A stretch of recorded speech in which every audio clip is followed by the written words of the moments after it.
kenal. Baik, apa maksud Hollywood? Hollywood ni sebenarnya ialah kayu suci.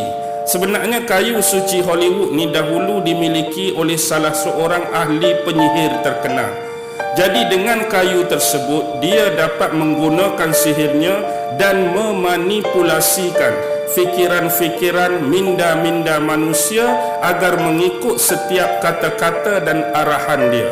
Jadi hari ini adaptasi daripada kiasan kayu sihir tersebut digambarkan dalam bentuk industri media, sama ada hiburan ataupun nyanyian yang akan digunakan untuk diserap ke dalam fikiran-fikiran, untuk diserap ke dalam minda-minda anak muda di seluruh dunia, lebih-lebih lagi minda anak-anak muda Islam, agar dibuai, agar mereka ini sentiasa terangsang ke arah perkara-perkara yang Islam sifatkan hari ini sebagai lara, sebagai benda-benda yang lalai, benda-benda yang menjauhkan kita daripada mengingati Allah, benda-benda yang menjauhkan kita daripada mengingati syariat, lebih jauh lagi menjauhkan kita daripada mendekati agama kita sendiri, iaitu Islam.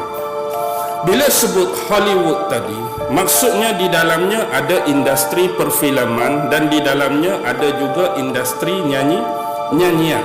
Yang inilah antara elemen-elemen yang cuba dibangkitkan oleh Hollywood sekarang menuju ke arah peristiwa akhir zaman.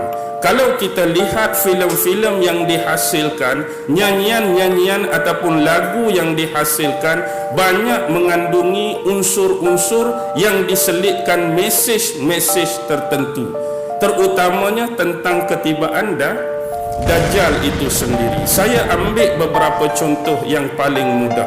Kita tentu pernah lihat sebuah filem sequel yang cukup hebat, yang dianggap sebagai antara the box office untuk era dan abad ini, iaitu Lord of the Ring. Semua orang pernah tengok sequel pertama, sequel kedua, sequel ketiga. Yang jelas kalau kita nak kaji dari sudut sejarah filem, tak ada pun filem ni mengarah kepada sejarah tertentu. Sama ada sejarah sesebuah kerajaan tidak, sejarah sesebuah negara pun tidak, sejarah sesebuah agama pun tidak. Sebab bila kita menyebut dan menyentuh tentang sejarah, dia adalah benda lampau yang sudah pun berlaku dan berlalu. Tetapi corak, fragmen yang digambarkan dalam filem Lord of the Ring adalah sesuatu yang bukan telah dan yang kita kata dah berlalu, tetapi yang akan datang.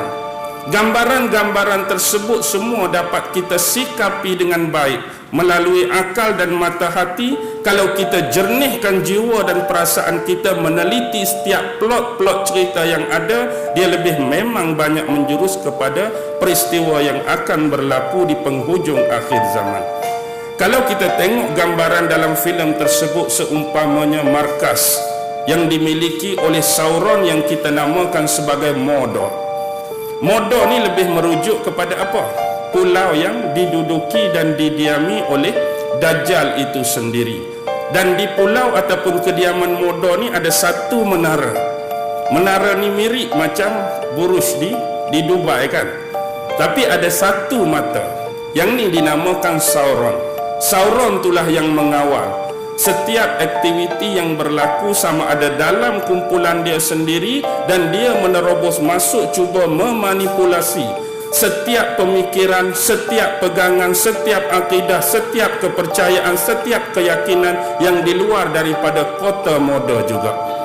Jadi inilah yang kita nampak tentang gambaran Dajjal. Dalam tu juga ada yang disebut sebagai Isengard. Isengard ni sebenarnya merujuk kepada tembok Zulkarnain yang dia bina tu, tembok yang nak halang Ya'juj dan Ma'juj. Dalam Isengard tu ada tentera-tentera Witch King. Kalau kita tengok cari dalam filem tu, tentera Witch King itulah gambaran Ya'juj dan Ma'juj. Begitu juga ada seorang tua yang berpakaian serba putih, ada pedang, yang naik kuda tu nama Gandalf kan. Gandalf ni merujuk kepada Imam Mahdi, dan juga seorang lagi pemuda iaitu Aragorn. Aragorn tu merujuk kepada Nabi Isa alaihi salam. Jadi sambungan sebenarnya bagi filem Lord of the Ring tu, dia jadi kembali semula ke zaman silam. Bila kembali semula ke zaman silam, dia keluar Hobbit. The Hobbit tu, filem The Hobbit. Jadi dalam filem The Hobbit tu, dia ada watak Hobbit dengan watak Frodo yang jadi pembawa cincin itulah Lord of the Ring tu. Tetapi kita perlu ingat benda yang diselitkan di sini. Inilah saya nak gambarkan hubungan yang kuat antara Samirah dengan Hollywood. Apa itu Samirah? Samirah merujuk kepada tempat tinggal ataupun tempat asal Musa bin Zafar. Siapa Musa bin Zafar?